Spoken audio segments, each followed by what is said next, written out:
옆 사람 두 사람 인사하겠습니다. 복 있는 사람이 됩시다. 은혜 받읍시다. 다 잘 될 것입니다. 네. 누가복음 17장에 있는 말씀은 흔히 감사절에 읽는 그런 본문이기도 합니다. 예수님께서 예루살렘으로 가시면서 사마리아와 갈릴리 사이를 지나가다가 한 마을에 들어가서 10명의 나병 환자를 만났고 그들이 주님께 불쌍히 여겨달라고 간청하자 제사장들에게 가서 너희 몸을 보여라 그랬습니다. 당시에 병의 진단을 제사장이 했던 것은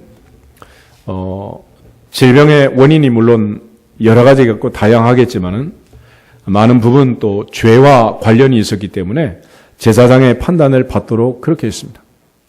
모세의 누이 미리암이 나병에 들었을 때도 민수기 12장에 보면 진밖에 일주일 동안 격리를 시켰는데 이처럼 나병이 든 환자는 부모로부터 형제로부터 가족으로부터도 공동체로부터 완전히 단절되는 그런 사람들이었다.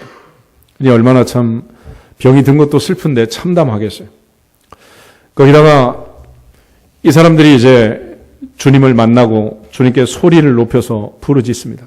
이거는 주님께 가까이 오지도 못하고 멀리서 지금 간청을 하고 있는 거예요.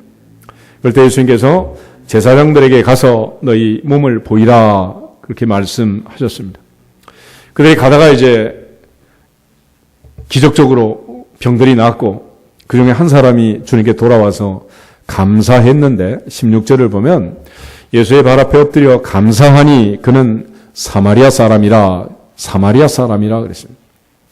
여기서 이제 사마리아 사람이라는 것이 이제 좀 이해를 할 필요가 있는데 솔로몬의 아들 르호보암 때 나라가 남북이 분열이 되고 열지파를 데리고 나가서 느바세 아들 여로보암이 북쪽 이스라엘 나라를 세우게 됩니다. 그 나라가 BC 722년 대제국 아수르 나라에 멸망을 하고 아수르 사람들이 사마리아에 와서 살고 또 사마리아에 사는 이스라엘 사람들을 아수르로 잡아가고 이렇게 필연적으로 이제 혼혈족이 되는 거예요. 혼혈족이. 우리나라에도 이제 뭐 임진호란, 외란, 병자호란 이런 전쟁이 많잖아요. 전쟁이 일어나면 뭐 전쟁만 일어나는 게 아니라 민족 전체가 짓밟히게 되는 것이고 일제 36년 이 비극적인 식민지 생활을 했지만은 아직도 끝나지 않는 그 할머니들의 이야기가 계속되고 있는 거 아니겠어요? 참담한 일들이 벌어지게 된다. 고레스 칙령으로 이스라엘 백성들이 바벨론 포로에서 돌아왔을 때 성전을 건축하게 됩니다. 그때 바로 이 사마리아 사람들이 우리도 같이 하자. 그래서 유대인들이 안 된다 그랬습니다. 안 된다. 그래가지고 성전 건축을 못하고 방치한 기간이 자그마치 16년이었고 BC 520년에 학개바 스가랴가 등장해서 성전을 건축하라고 다시 촉구함으로써 성전을 건축하게 되고 4년 뒤인 516년에 이제 완성을 하게 됩니다. 남쪽 유다가 BC 586년에 포로로 잡혀가서 자그마치 70년 세월이 지난 다음에 성전이 완성이 됐습니다. 예수께서 사마리아 사람의 비유, 선한 사마리아인의 비유를 말씀하셨는데 그것은 당시에 이제 사마리아 사람들에 대한 유대인들의 그 생각이 얼마나 배타적이고 배척적이었는가 하는 것을 보여주는 얘기예요. 예를 들어서 예루살렘에서 지금 갈릴리로 갈 때 우리나라 지도하고 거의 유사한데 예를 들어 서울에서 이제 평양을 가려면은 개성을 거쳐서 황해도를 거쳐 해주로 올라가면 뭐 금방 갈 수 있는 길인데 그렇게 가지 않고 강릉을 거쳐서 속초를 거쳐서 원산을 거쳐서 그렇게 들어가는 거예요. 왜 그렇게 다녔느냐? 사마리아 땅을 안 밟으려고. 사마리아 사람들과 상종하지 않으려고 그런 거예요. 요한복음 4장에 수가성 여인을 예수님 만났을 때 여인이 물 좀 달라 그러자 예수님께 이렇게 말했습니다. 당신은 어떻게 유대인으로서 사마리아 여자인 나에게 물을 달라십니까? 그래요. 그런 남자가 여자에게 그런 뜻이 아니고 어떻게 유대인이 사마리아 사람에게 물을 달라 그러십니까? 나는 당신 같은 유대인 처음 봤습니다. 그런 얘기. 그 정도로 유대인들은 사마리아 사람들 배척했다. 그래서 예수님께서도 그 9은 어디 있느냐? 이 이방인 외에는 하나님께 영광을 돌리러 온 자가 없느냐? 그랬습니다. 그래서 예수께서 사마리아 사람을 이방인이라고 얘기하는 것은 당시에 유대인들이 갖고 있던 선민의식, 그들이 갖고 있던 그 자긍심, 자부심이 모두가 다 그들이 하나님의 자녀라는, 하나님의 백성이라는 그런 특권 선민의식 속에서 나온 건데, 예수님은 유대인들이 갖고 있던 그들의 혈통적 그러한 선민 사상을 인정하지 않았고, 오늘 누가복음 17장에서는 감사하는 사람과 감사치 않는 사람, 감사하는 백성과 감사를 모르는 사람, 은혜를 아는 사람과 은혜를 모르는 사람으로 예수님 나누어 말씀하시고, 특별히 그에게 말씀하시기를 감사는 하나님께 영광을 돌리러 온 자다, 하나님께 영광을 돌리는 것이다 라고 말했습니다. 또 일어나 가라, 내 믿음이 너를 구원했다 그랬습니다. 감사는 그 사람에게 믿음이 있다는 사실을 인정해 주셨고, 또 그 감사는 믿음으로 그가 영혼의 구원을 받았다라는 것을 선포해 주신 것입니다. 오늘 추수감사주일을 맞이하면서 여러 가지 복잡한 상황들을 기억하면서 우리가 어떤 사람 되어야 할 것인가 하는 것을 다짐하는 시간이 되면 좋겠습니다. 특별히 11월 세 번째 주일을 우리가 추수감사주일로 지킵니다. 그래서 이제 우리가 미국에서 복음을 받았기 때문에 또 청교도들이 그 옛날 메이플라워를 타고 미국으로 건너가서 그 추운 겨울을 견디고 인디언이 주는 씨앗을 심어가지고 추수하고 그걸로 이제 첫 번째 감사절을 지켰던 그때를 기념하던, 그래서 우리로 하는 사실은 이제 추석이에요. 추수감사절은. 그러니까 우리가 추수감사절을 11월 세 번째 주에 하는 게 우리나라 상황은 그렇다. 그러니까 추석에 추수감사절을 하자 이렇게 얘기도 합니다. 그래서 어떤 교회에서는 추수감사절에 추수감사절을 지키는 것이 아니고 추석 때 잠실 운동장 빌려서 또 감사제하고 이런 교회도 있잖아요.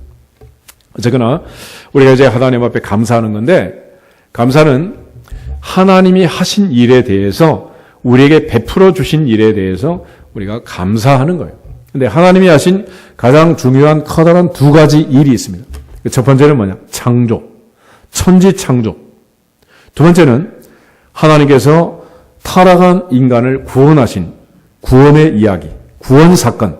그래서 creation and salvation. 이 두 가지가 하나님이 하신 가장 위대하고 큰 일이랍니다.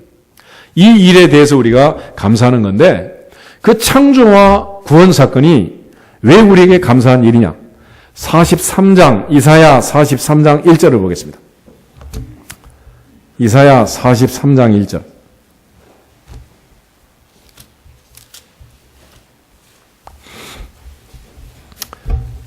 1019페이지 이사야 43장 1절 한 절만 가지겠습니다.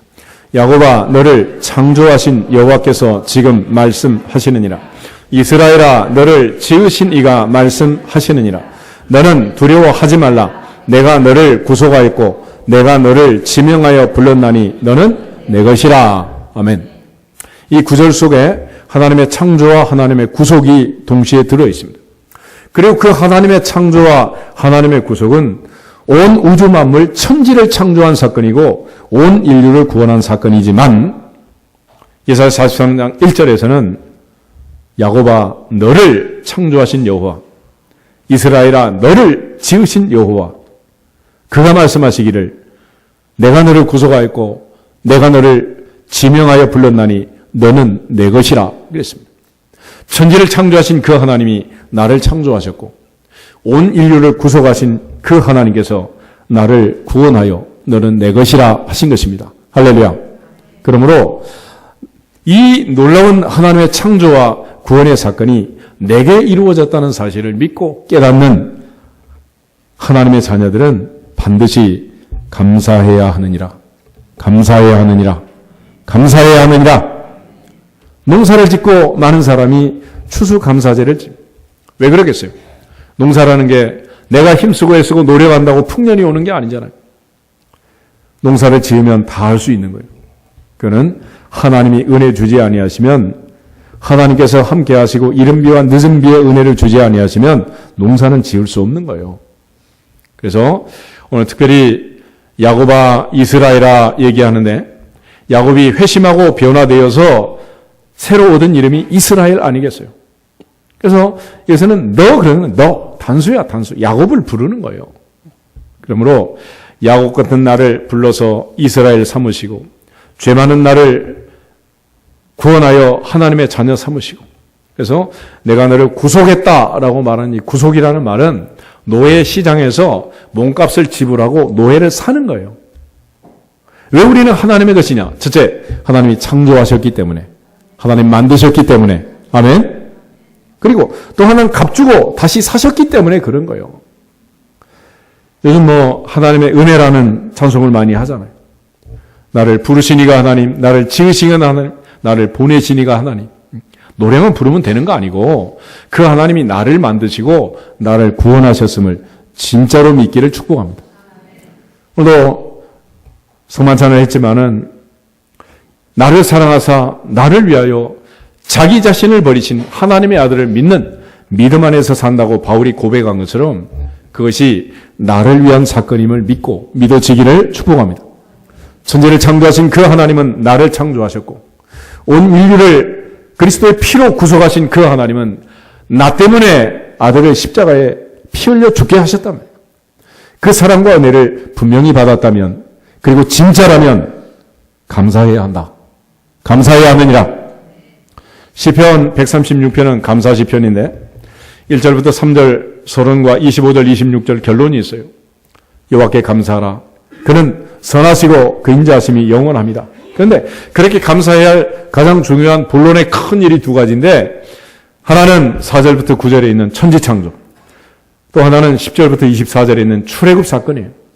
성경은 첫 번째 책이 창세기고 두 번째 책이 출애굽기 아니겠어요? 인간의 인류의 창조와 구원, 구속, 이것이 하나님이 행하신 가장 놀라운 일입니다. 불교는 흔히 행위 종교라고 하죠. 그러나 기독교는 은혜 종교입니다. 불자들이 부디스트가 어떤 행위를 했다면 그거는 구원이 목표지만, 크리스찬이 그리스도인이 성도가 어떤 행위를 한다면 그것은 구원받은 결과다. 오늘 이 시간 우리가 찬양할 수 있는 것도 구원받았기 때문입니다. 기도하는 것도 구원받았기 때문입니다. 예배를 드리는 것도, 특별히 추수 감사주일을 지키는 것도 구원받았기 때문인 줄 믿습니다.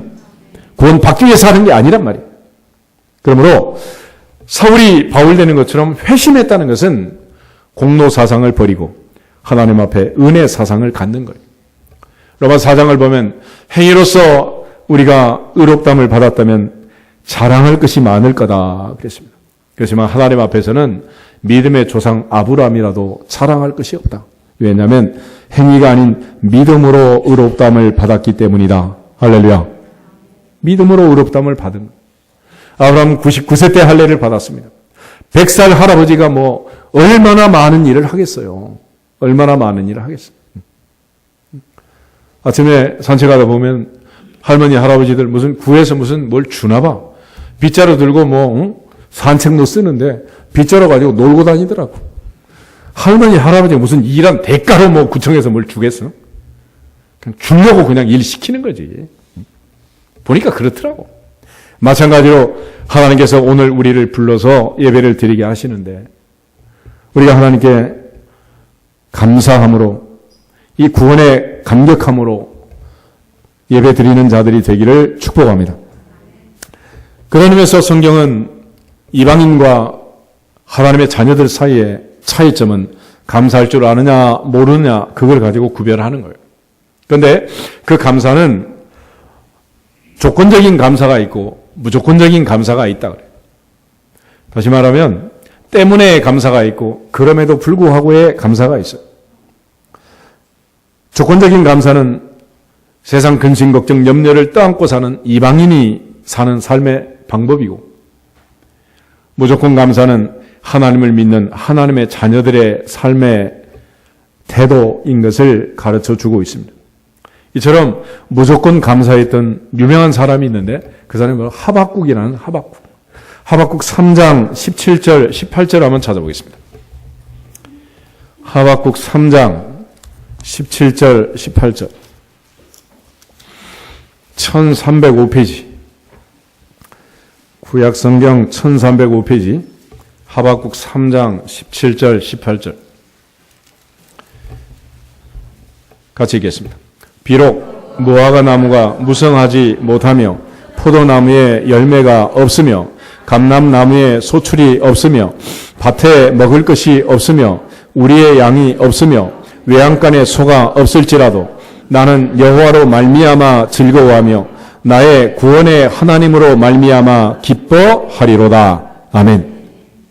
하박국 선지자는 눈에 보이는 무화과나무, 포도나무, 감람나무의 열매들, 소출들, 우리의 양, 외양간의 송아지, 이것들이 있느냐 없느냐 이것도 굉장히 중요하지만 그게 다 없다고 해도 나는 여호와로 말미암아 즐거워하고 나의 구원의 하나님으로 말미암아 기뻐하리라 찬송하고 기도하고 있습니다. 오늘 우리의 감사라는 것은 감사할 조건이 있어서 감사하기보다는 감사하면 감사할 일로 하나님께서 우리 인생을 채워주실 줄로 믿습니다. 그런 차원에서 성경은 우리가 뭐가 있어서 감사한다는 게 아니야. 감사하면 바뀐다는 거야. 감사하면. 너희 말이 내 귀에 들린 대로 행하겠다. 이스라엘 백성들은 60만이 출애굽을 했습니다. 근데 광야에 나와서 그들이 했던 말들을 하나님이 들었어요.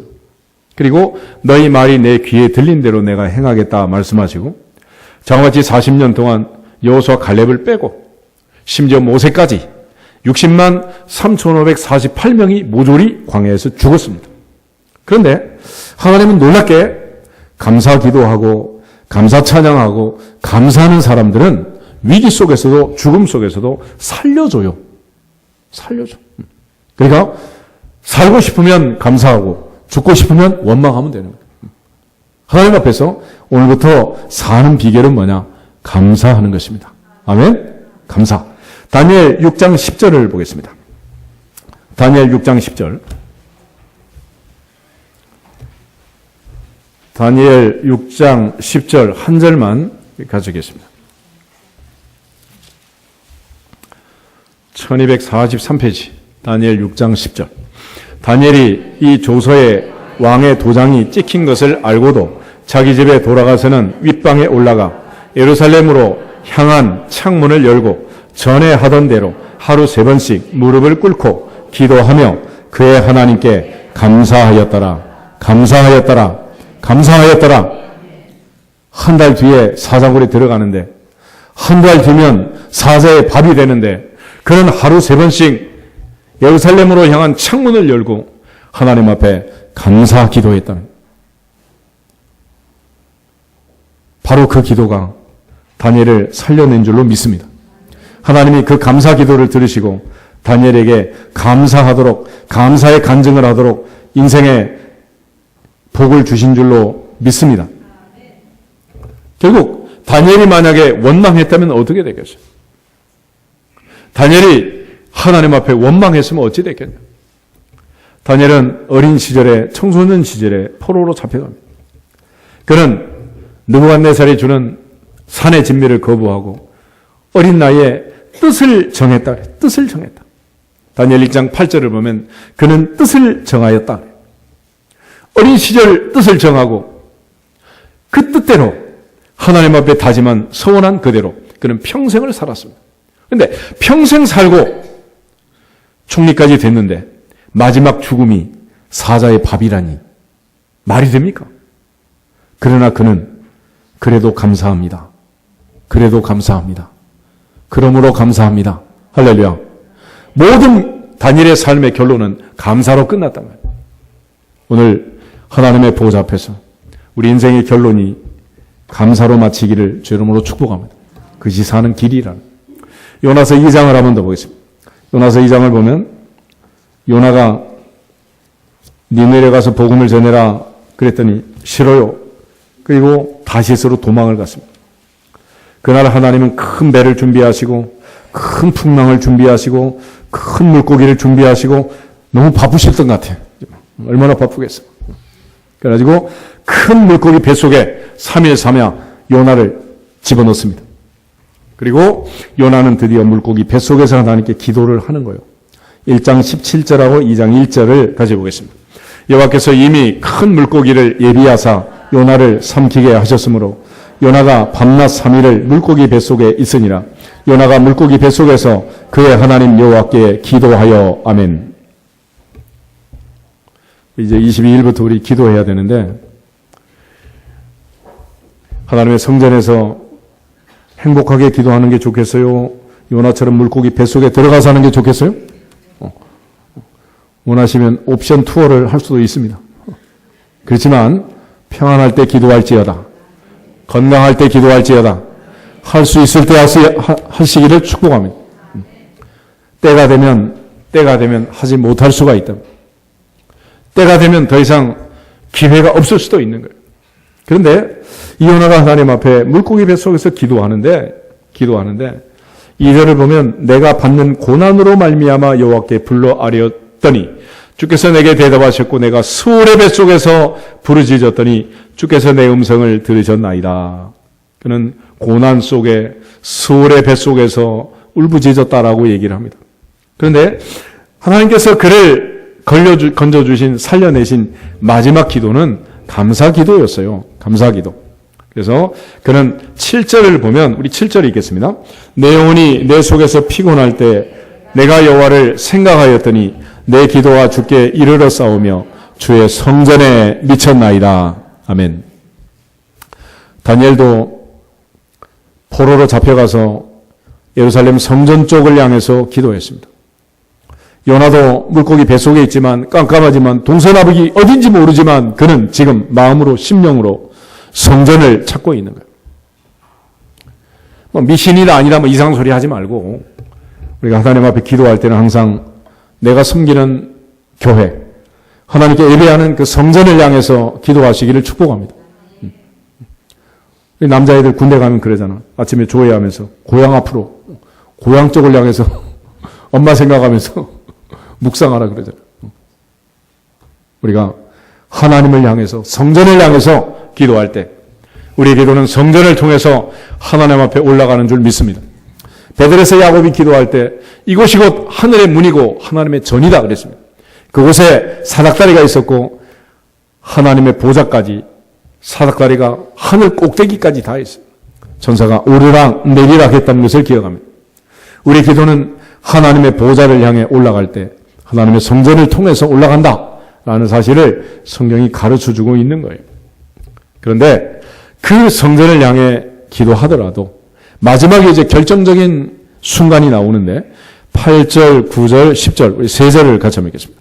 거짓되고 헛된 것을 숭상하는 모든 자는 자기에게 베푸신 은혜를 버렸사오나 나는 감사하는 목소리로 주께 제사를 드리며 나의 소원을 주께 갚겠나이다. 구원은 여호와께 속하였나이다 하니라. 여호와께서 그 물고기에게 말씀하시매 요나를 육지에 토하니라. 아멘. 9절 보면 나는 어떤 제사를 드립니다? 감사하는 목소리로 제사를 드립니다. 오늘부터는 특별히 감사 찬송 하시기를 축복합니다. 감사 기도 하시기를 축복합니다. 감사 예배만 드리시기를 축복합니다. 하나님 앞에 우리가 해야 할 일은 감사인 감사. 그 감사가 하나님의 보좌를 움직이고 물고기에게 명령해서 토해내라. 토해냈다. 그러니까 요나를 삼킨 물고기는 불순종하던 요나를 삼켰지만 요나를 토해낸 물고기는 감사할 때 토해낸 줄로 믿습니다. 바로 이 감사의 스위치를 누르면 거기서부터 하늘문이 열리고 인생의 닫힌 문들이 열리게 되는 줄로 믿습니다. 그런 의미에서 사도 바울은 우리에게 특별히 감사하는 사람이 되라 그렇게 말을 해요. 우리 골로새서 3장을 한번 보겠습니다. 골로새서 3장 15절부터 17절 에베소서, 빌립보서, 골로새서 그리고 빌레몬서 세 편은 특별히 옥중서신입니다. 감옥 안에 있으면서 사도 바울이 편지를 쓰면서 에베소 교회 성도들, 빌립보 교회 성도들, 골로새 교회 성도들에게 부탁하는 것은 바로 감사였어요. 15절부터 17절 읽겠습니다. 그리스도의 평강이 너희 마음을 주장하게 하라.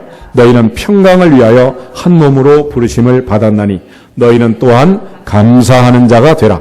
그리스도의 말씀이 너희 속에 풍성히 거하여 모든 지혜로 피차 가르치며 권면하고 시와 찬송과 신령한 노래를 부르며 감사하는 마음으로 하나님을 찬양하고 또 무엇을 하든지 말에나 일에나 다 주 예수의 이름으로 하고 그를 힘입어 하나님 아버지께 감사하라.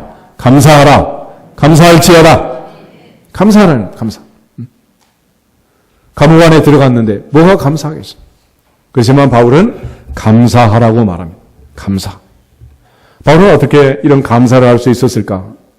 빌립보서를 보면 바울이 감사할 수 있었던 비결을 얘기하는데 골로새 앞에 빌립보서가 있습니다. 빌립보서 4장을 보겠습니다.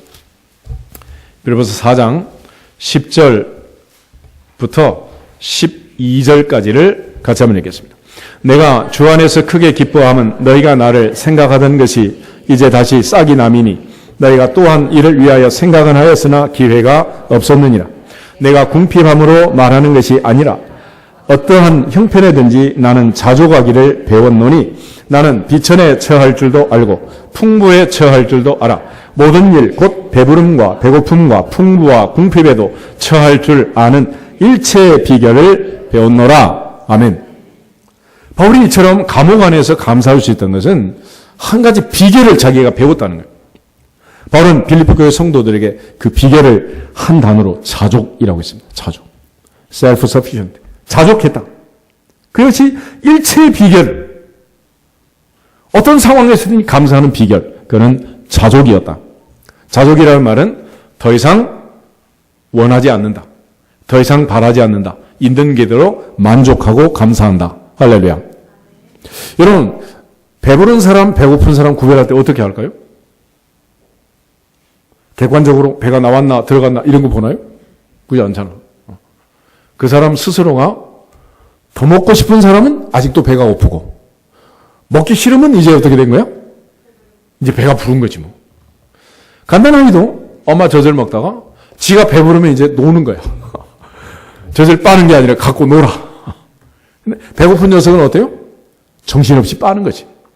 그래서 우리가 부자, 가난한 자를 구별할 때도 그렇대요. 어떤 사람이 부자냐? 난 더 이상 돈 벌고 싶지 않다. 난 더 이상 돈에 대한 생각이 없다. 그리고 그저 신경 안 쓰고 살면 부자고 아무리 돈이 많아도 계속해서 나는 돈을 더 벌어야 된다. 더 벌어야 된다. 더 많이 벌어야 된다. 계속 이러고 있으면 아직도 뭐야? 거지야, 거지. 거지. 옛날 노래 중에 그런 노래가 있잖아. 사랑을 하면은 예뻐져요. 알아요? 몰라요? 근데 진짜래요. 왜 진짜냐? 과학적으로 그게 검증해서 진짜인데 사람이 사랑을 하면 만족감이 있어요, 없어요? 내가 만족하는 거예요. 기분이 좋은 거예요. 밥을 먹어야 배불러요? 안 먹어도 배불러요? 먹어야 배불러. 안 먹어도 배불러.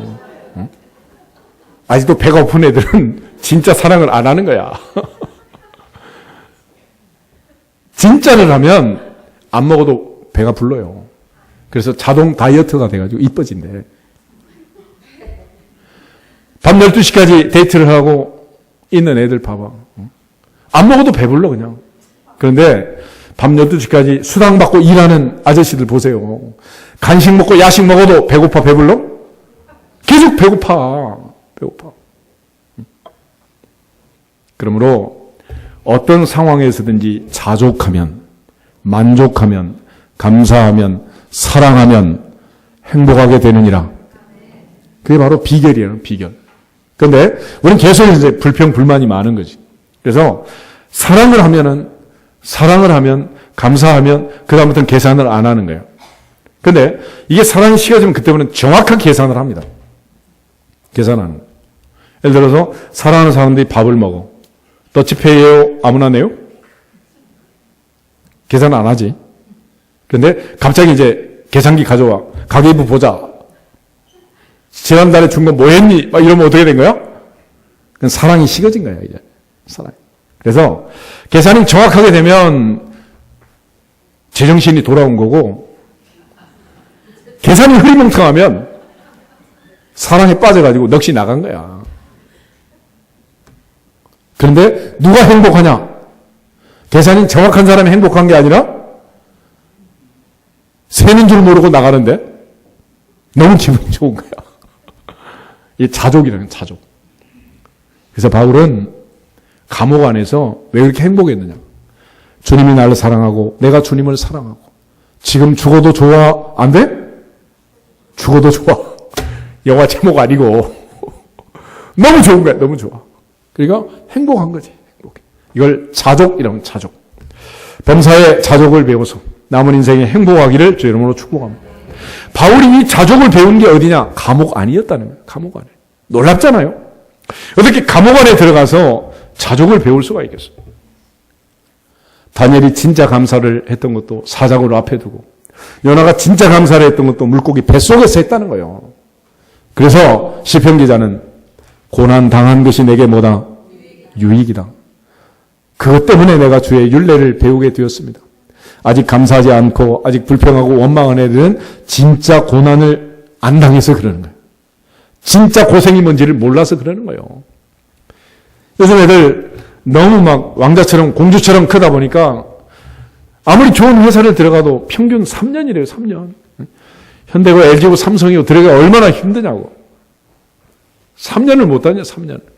근데 왜 그러냐. 이 전부 다 왕자 공주가 돼가지고 이게 안 되는 거예요. 이게.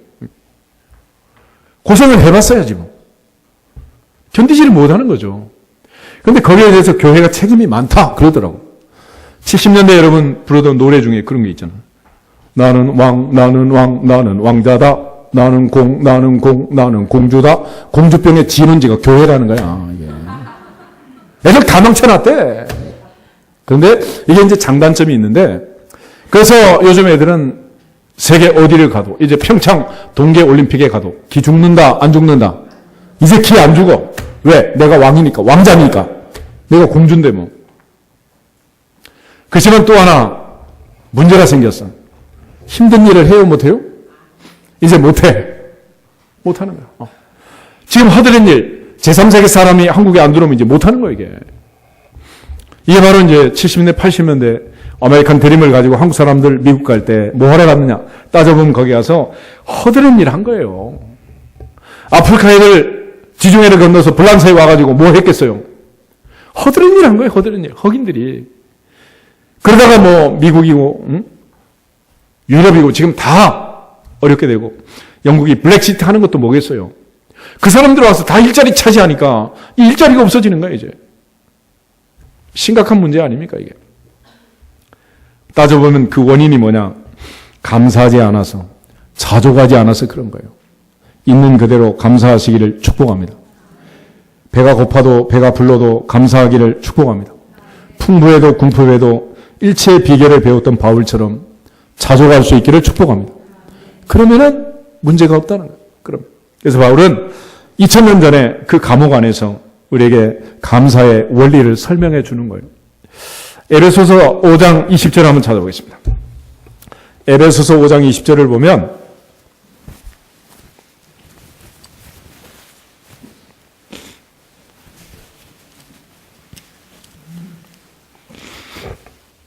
사도 바울이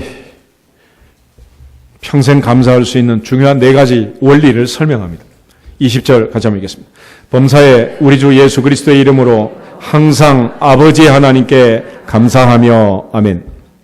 원문을 보면 항상이란 말이 제일 앞에 있습니다. 항상 범사에 우리 주 예수 그리스도의 이름으로 아버지 하나님께 감사해라. 할렐루야. 앞으로 사는 평생 자족하면서 감사할 수 있기를 주님의 이름으로 축복합니다. 다시 한번 따라하겠습니다. 항상 감사합시다. 범사에 감사합시다. 우리 주 예수 그리스도의 이름으로 감사합시다. 아버지 하나님께 감사합시다. 아멘. 하나님께서는 감사 기도하는 걸 좋아하시고, 감사 찬송하는 걸 좋아하시고, 감사 예배 드리는 걸 좋아하시고, 감사 헌금하는 걸 좋아하시고, 감사하는 걸 좋아하시고, 감사하는. 역대하 20장에 보면 여호사밧은 에돔과 암몬과 모압 연합군이 쳐들어올 때 찬양대를 끌고 전쟁터로 나갔어. 그리고 하나님 앞에 감사 찬송을 불렀더니 놀라운 사실이 벌어졌습니다. 자기들끼리 싸우고 자멸하고 승전하게 된 거예요. 할렐루야. 하나님은 감사하는 자에게 기적을 주시는 줄로 믿습니다. 오늘 10사람의 나병 환자가 하나님 앞에 육체의 병을 고치지만 감사하는 그 사람은 특별히 영혼까지 구원하게 되는 것을 믿습니다. 오늘 하나님 앞에 감사함으로 육신도 건강하고 영혼도 건강하고 평생 감사함으로 지상계명과 지상명령을 실천하고 하나님이 약속하신 하늘의 복과 땅의 복을 마음껏 누리는 신수성가를 이루기를 주님의 이름으로 축복합니다. 하나님의 은혜를 깨닫고 십자가를 믿고 주님이 나를 사랑하심을 믿고 특별히 나를 창조하신 나를 만드신 그 하나님이 내가 너를 구속하였고 내가 너를 지명하여 불렀나니 너는 내 것이라 말씀하신 그 사실이 진짜로 믿어진다면 마땅히 감사할지어다. 감사할지어다. 날마다 감사할지어다. 달마다 감사할지어다. 해마다 감사할지어다. 평생 감사할지어다. 할렐루야. 평생 감사함으로 하나님의 기적이 대대로 임하기를 주님의 이름으로 축복합니다. 우리 다 같이 주의 수고